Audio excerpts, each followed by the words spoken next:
Оружия. Я хотел бы узнать, какое место в вашей деятельности занимают крымские татары, которые исторически несколько тысяч человек живут в Геническом районе, в основном это Новоалексеевка. Вы в курсе, да, почему они там оказались? Звичайно.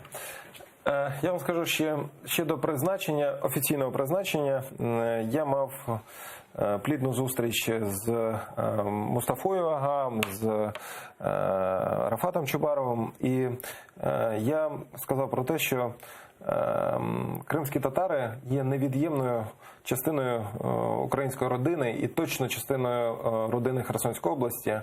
Більше того, зараз ми активно працюємо з кримськими татарами в Херсоні, в Херсонській області. І одна з ініціатив, яку озвучила міністерка у справах ветеранів тимчасово окупованих територій внутрішньо переміщених осіб Оксана Коляда під час засідання Ради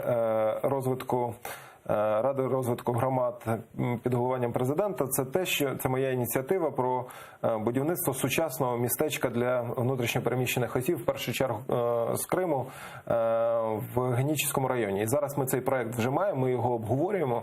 Більше того, це мають бути не якісь тимчасові споруди, це мають бути якісне житло, тому що дійсно частина кримських татар, частина людей з Криму, які знайшли свою другу домівку у нас в Херсонській області, мають відчувати себе не як, а відчувати себе вдома. Тому що ми є частиною незалежної України, і ми всі одна родина.